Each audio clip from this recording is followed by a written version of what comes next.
Okay, so today we're going to learn about inverse trig functions. And we use the inverse trig functions when we want to find angles. Oops, I wrote triangle, that should be trig.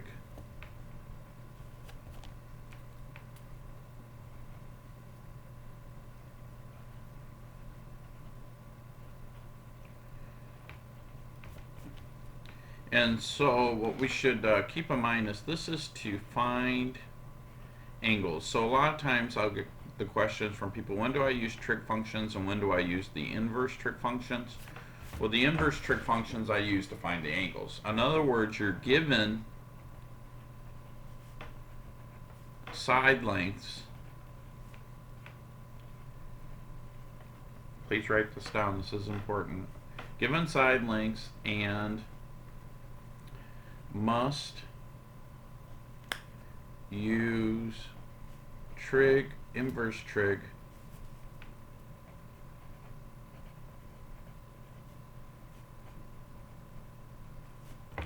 functions to find angles. Okay? So in all of our examples today, we're going to be given the side lengths, and then we're going to find the corresponding angle measures by using the trig functions. So just a quick recap. SOHCAHTOA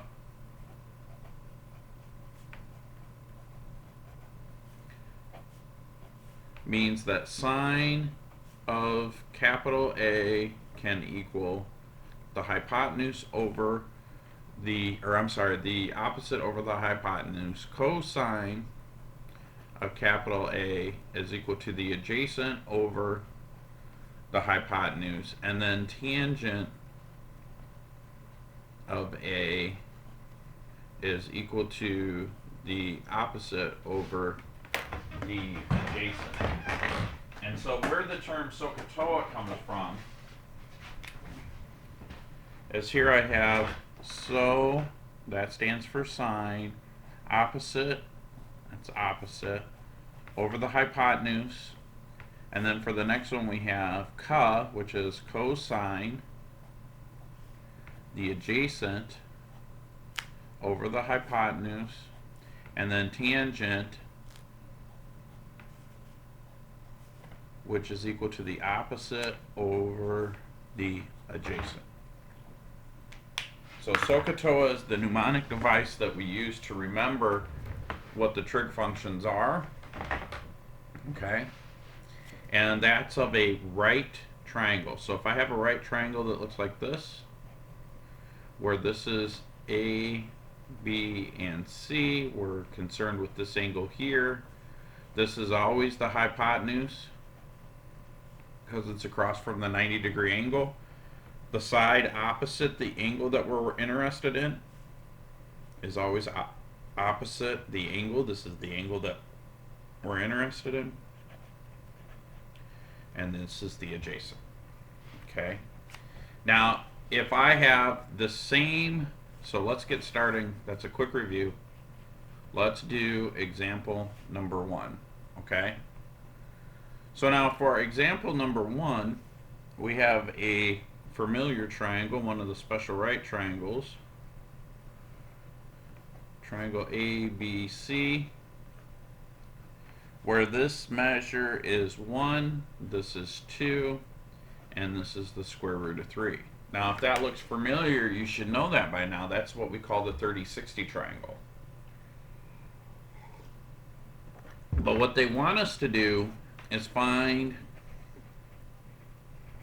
the measure of angle A and the measure of angle B. Now we know it's 30 and 60 because this is one of our special right triangles, right? So first of all, how do I find that? Well, I'm going to use cosine because I know that this is the opposite, or this is the hypotenuse, right? How do I know it's the hypotenuse? It's across from the 90-degree angle. And these are going to be opposites and adjacents, and it depends on the angle. So number 1 is the opposite of A. However, the opposite of B would be the square root of 3. So what I'm going to do is I'm going to say that the cosine of A is equal to the adjacent over the hypotenuse, and the cosine of B is equal to the adjacent over the hypotenuse. Now I did that on purpose because the adjacent for A is going to be different than the adjacent for B. And then we'll do the trig function, the inverse of the trig function. So then, let's plug it in.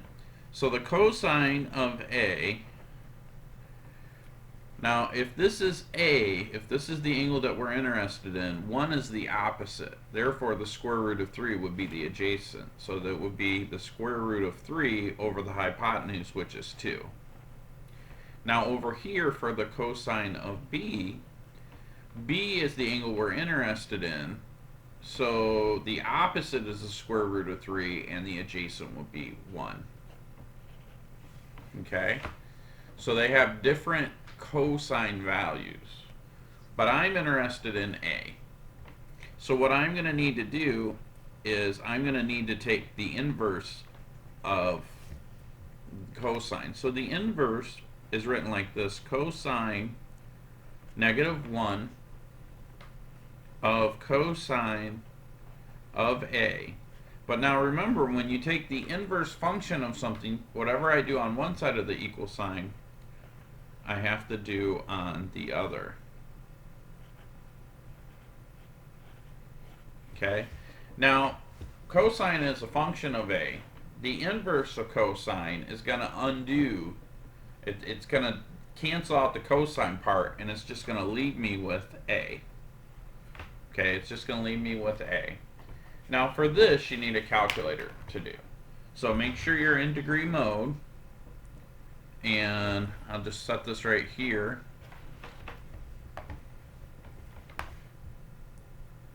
So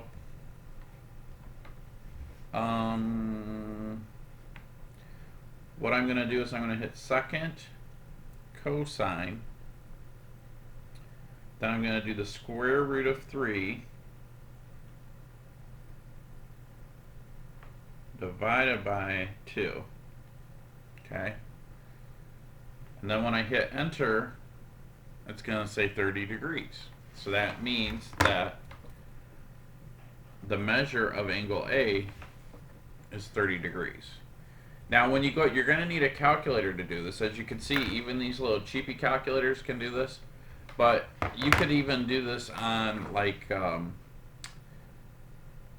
you just got to look in Google. Maybe I think I have a video that shows you how to use the Google calculator. But any calculator that has cosine, any of the trig functions will have the inverse functions.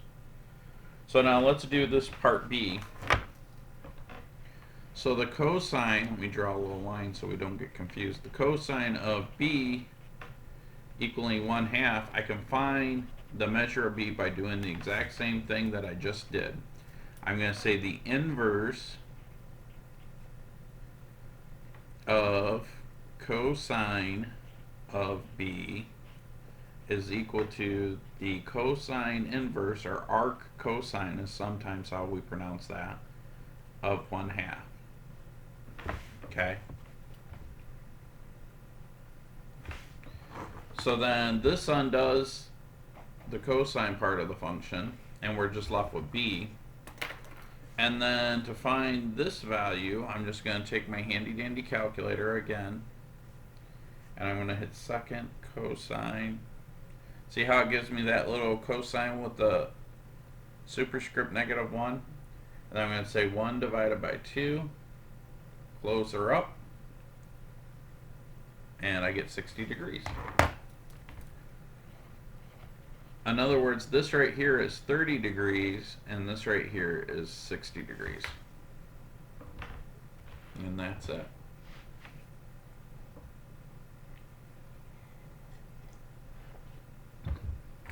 Any questions?